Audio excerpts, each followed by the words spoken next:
So you remember watching that first Mission Impossible movie, and you had that tunnel scene with the chopper and the train and the whole falling from the ceiling, and you're like, how do you top this? How do you top this? I don't know, man. I don't know, man. How do you top it? Well, dude, you'll lose your train of thought. No, you know.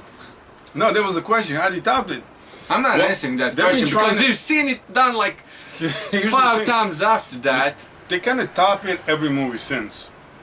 There were a couple of, there's usually a couple of years you know break what? between movies. I wouldn't agree because that movie was all, that scene was completely CGI, man. Well, okay, but so, still. you know, you can easily top CGI when you're done. I mean, listen, the motorcycle races in the second movie are fine. They were great. I liked them. It was better than the CGI in the first movie, as much as I love the scene in the first movie. But and as much as I love that movie, it's like one of my favorites. So, yeah, but here's the thing: we're on movie 6. Yeah. And Fallout, right? Fallout. Yeah, Fallout. And basically every movie, they do better. Yeah. Than the last one. So when you not just stunt-wise, not just stunt-wise, but story-wise, like you're on movie 6. And it's better than the previous movies because every movie it's like you gotta go bigger, you gotta do something better. The story has to change. You have to tie it in. And I'm gonna watch any Mission Impossible movie you put in front of me. So when like we're gonna do Mission Impossible Fallout, Henry Cavill's gonna be in it, and there's gonna be all this stuff.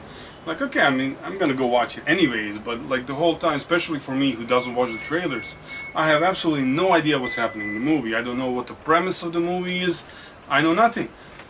So when I walk into the movie theater, even if you've seen the trailers, you have no idea. Yeah, but it's like, and you're watching it, and you pick up on who the bad guys is, who the good guys is, what's happening, and how they tie into all the previous movies. Because every movie ties into the previous ones. Actually, like usually in these movies, you can easily guess who the guy is because they usually introduce him right away to you. Or her, even. But you don't know immediately that they're the bad guys. That kind of reveals itself later on in the movie. But story-wise, which I really love the stories. I'm into plot. Like I love the action part, but like give me a good plot and I'm in. Yeah. Plot-wise, these movies get better every time. Agreed. Every year, every time they make another movie, it's better than the previous one. Remember I said when we watched Rogue Nation, when was it, last year? 2 years ago? That's like 2 or 3 years ago at this point. Too long if you ask me. I said it's usually like 2-3 years. I said it was better than 4, which was my favorite at the moment, I think, or at least was number one with on my number 1 spot with number 1. Number 6, I mean, to me, it topped both of them, you know. So, can I do a flashback Friday first, though? Go for it. It's August 31st. But right? only if you throw it back to Thursday as well, man. Hardly. But listen, it's 31st of August. It's your birthday. You remember 12, 14 years ago we went to see Mission Impossible 2 for your birthday? I do, and you were turning 13 and 14. Yeah. And dude, long time ago. Basically what this movie reminded me of, because the story ties to Mission Impossible 3, and I have a confession to make. I have not seen that movie. I tried to remember parts of that movie that I've seen, and for some reason that movie is the only thing I know about that movie is his wife gets kidnapped by the late great Philip Seymour Hoffman, and for some reason I have a blackout about that movie, and it's not because I can't remember anything from that movie, it's because I've never seen it, and I'm ashamed to say that. We need to remedy that. And I will remedy that this very evening. We need to remedy that ASAP. So, but I just wanted to throw it out there, you know. It's like we've been watching this movie since mid to late 90s. I mean, we pretty much wore out the VHS tape on Mission Impossible 1. We love that and movie. do you remember when we went to see that movie? I don't know about you, but I asked a couple of buddies because they were so excited about the movie, right? Turns out you and I were pretty much the only kids in the neighborhood who actually seen the first movie. So, I mean, that's how big of fans we were back then. So, and you know, they VHS. yeah, and they have one of the best scores. I mean, let's not kid ourselves. These movies are remakes of an old 60s or 70s TV show. Here's the thing about the TV show. Yeah. Try watching it. Okay, you can't. Slow, dull. Boring? But dude, our dad loved that show. No, he didn't. No, he didn't. He said he used to watch it like all the time whenever it was on TV. He never said he loved it. Oh, that's We tried watching it together. Okay. Did not work out. Barely finished an episode or two. After you get used, here's the thing, like with the technology today, there's so much stuff that you can do bigger, better, faster. Everything's on a bigger scale. And while you still like retain some of the like small gadgets and stuff, everything's just bigger. So when you go back and watch a TV show from like the 60s or wherever, it's not the same show. Like maybe you can have fond memories of it, like when I was watching it as a kid. Yeah. And maybe for like nostalgia reason you can go back and watch it. Same way I'm gonna go and watch like some stuff from like 80s and the 90s that today don't hold out. Like you give it to somebody today, they'll be like, can you have specific examples? no, none come to mind. Okay. It's the premise. Yeah, I get it. So the TV show it didn't age well. But I wanted to say, But as far as the movies go, the theme song is taken from the TV show. So the way they modulate, you know, they mix it up a little. The theme, they mix it up a little bit for each and every movie. To me, it's not that I'm not a fan of each and every new, that I can hear those small, you know, changes, but I mean, sometimes they drive me nuts. Okay, they drive me. is- I know. Sometimes they just drive me nuts. Yeah. You know, how many versions of the same tune can you actually do? You know, million? Fine. how many movies can you make? That's different. I think as long as Tom Cruise is making the movies, they're gonna be, you know. I'm hoping that he keeps making these movies because they are. I don't think you remake these movies once you returns. Dude, Or at least there has to be like a huge gap between you go. You know what's before gonna go happen? You know and what's gonna happen? They're gonna, you know what? And I hate to mention James Bond because I hate those movies, unlike the Mission Impossible movies, which I prefer to James Bond. And I'm just gonna say that the James Bond sucks, and they're gonna do a James Bond, and they're gonna make Ethan Hawke, you know, they're gonna switch actors, and they're gonna turn it into a TV show. That's what I'm saying. I hope not. I think they're gonna turn it's it into. plausible, but Like at this point, 10 or 15 or 20 years down the road, it's going to become a TV show. I can Possible. assure you of that. Once they stop Possible. making these movies. Well, the climate could change. Right now, Hey, it's but remaking movies into TV shows. It's a thing. 10 years from now, it might. and some of them are pretty good too. So I mean, Oh, yeah. I don't see that going away. But listen, Back to the Mission Impossible Mission movie. Impossible movie. Listen, you get you know, somebody set up Ethan Hunt once again. He's being set up. He's Again. again. Yeah. I mean, It's kind of a running theme. Isn't it? Yeah, at this it's a point. running theme. Do you think it would eventually become impossible to do a plot device like that? No. Mission Impossible. Nothing's impossible. Well, except one thing, not doing the same thing over and over again. That seems to be impossible. But it works, man. If Oh, definitely. If it ain't broken, don't fix Fix it. it, and he ain't broken in this one. I guess it's impossible to fix something that ain't broken. love our fun. I will love myself the whole night today for that. But anyways, listen, Mission It Impossible. sounded so wrong. I know, man. I So know. wrong. I know, man. I know. Oh. Anyways, listen, the Mission Impossible 6 Fallout, he's gonna be disavowed one more time, you know. Again. Can I do a little spoiler here? I think you can. Basically, the premise of the movie is like there's a It's nuclear. concerning a certain character that we lose. And he ain't coming back ever again. Which I was sad to see. I thought it was brave to do that. Can I say we lose Alec Baldwin, okay? They pretty much gave Alec Baldwin to us in the last movie. And he was refreshing. And he was set for sore eyes because he his was role like- was so important for Rogue Nation. Yeah, because it was like the And whole everything like going- came here to supervise what's going on, and basically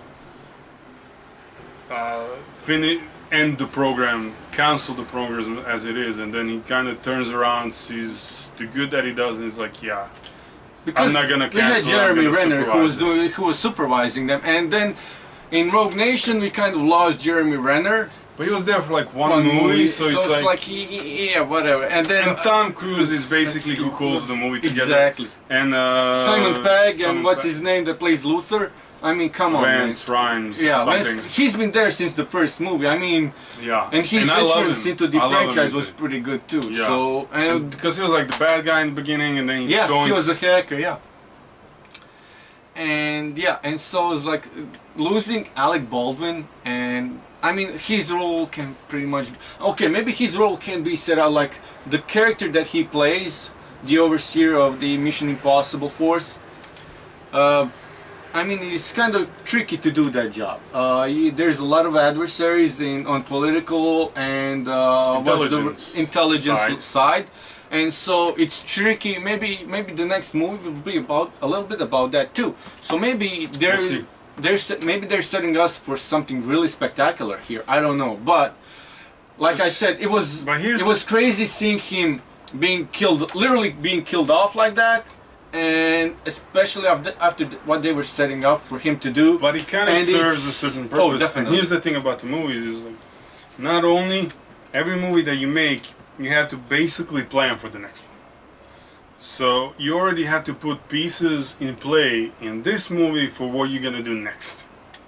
So the way they bring in different intelligence agencies, the way that they bring different characters in, it's like they're already setting up for the next one. They're already expanding. We saw it in Rogue Nation when they brought Alec Baldwin in. I already thought they had Fallout in plan, and I think with Fallout, well, maybe they planned for him to be killed off in the next movie. So with Fallout, I think they were already looking ahead. Like we have to set up certain things. And maybe he did change his mind as an actor. You know, maybe he said, "I don't want to do this thing anymore. Can you kill my character off?" You never know. But you know, if that was his idea, I applaud him for it. Maybe he doesn't want to do much. I mean. A few days ago he got cast in the Joker movie, and then 2 days later he's like, I'm not gonna do this. And I was looking forward to seeing him as Thomas Wayne. Oh dude, so I was like, if we actually got to see the Flashpoint movie about Batman and see him as he was great as Shadow, seeing him as Thomas Wayne, grizzled old Thomas Wayne, I think that would be spectacular, man. Good work. Like, I wouldn't, dude. That'd be anyways, let's stay on target. Mission Impossible 6 Fallout. Henry Cavill is brought in as an American CIA agent, and dude, those mustache. Did we really need the mustache? The dude worked on it.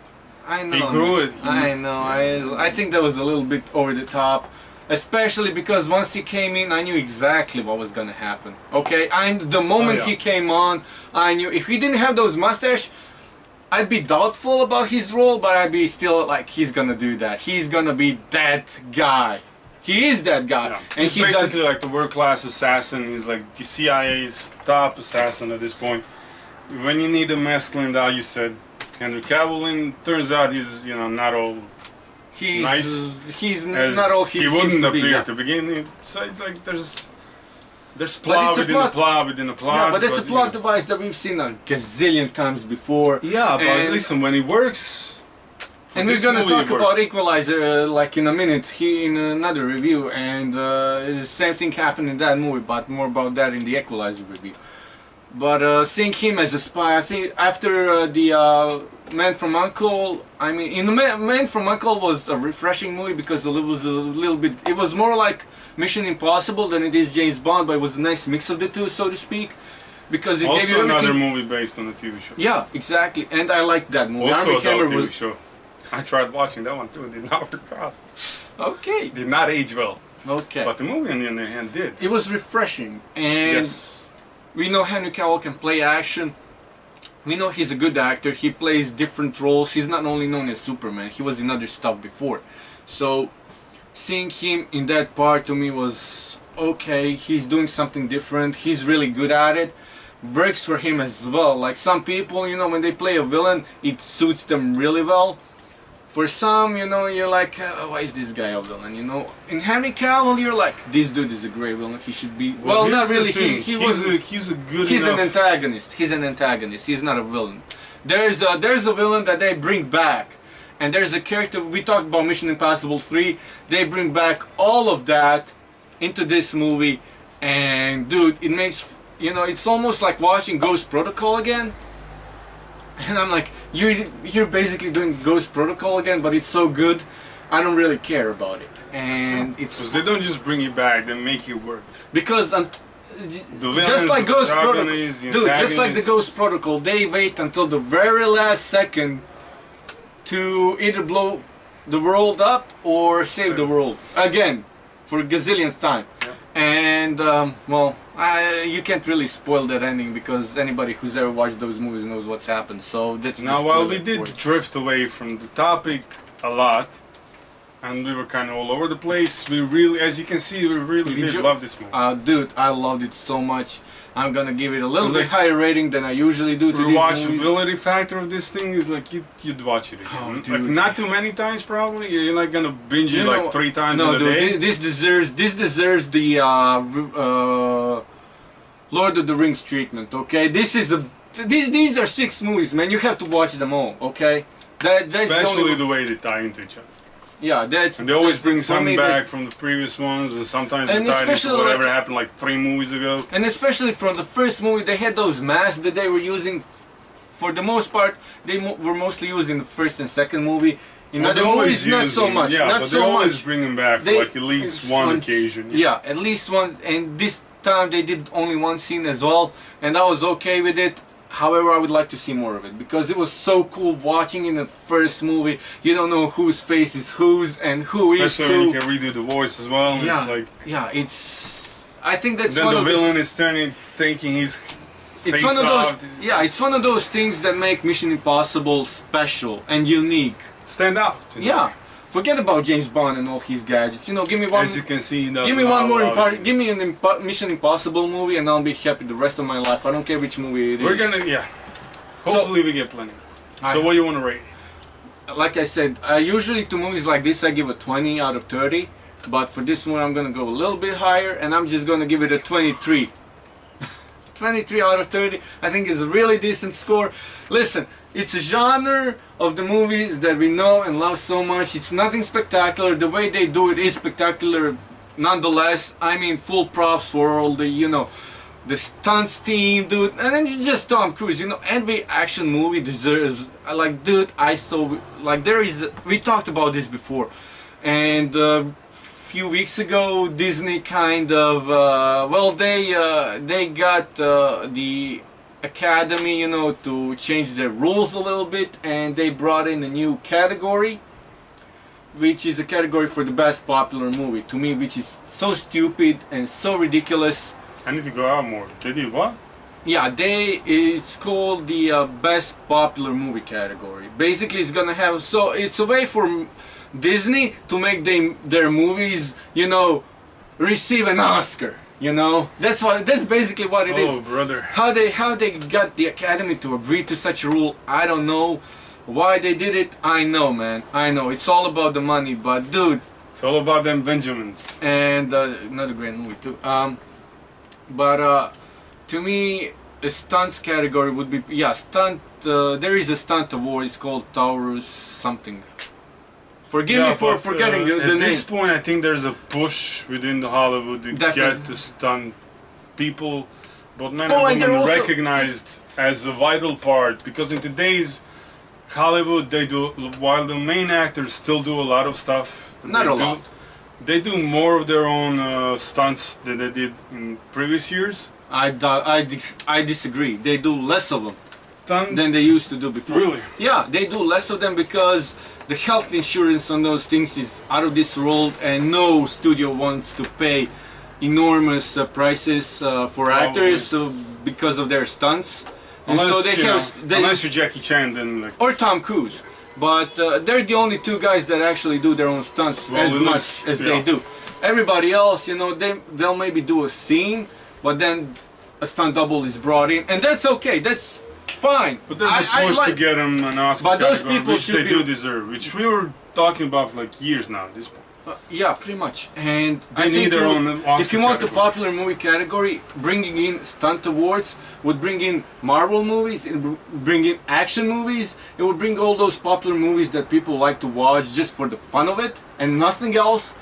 You know, it would bring Transformers in as well, it would bring it would bring all of it. It Oh would my bring god, Kung can you Fu imagine movies how in. confused and mad people would, like if Michael Bay won a couple of Oscars with Transformers, they'd be like, Yeah. I hate that stuff, man, but you got an Oscar in it. Well, I mean, he's the director. He won't get the best director award. He will probably Oh, won't but like be Transformers, can you imagine how pissed people would be about Oh, Transformers if they won an Oscar every year? Yeah, Every time they remember came how pissed people were for Suicide Squad for winning an Oscar?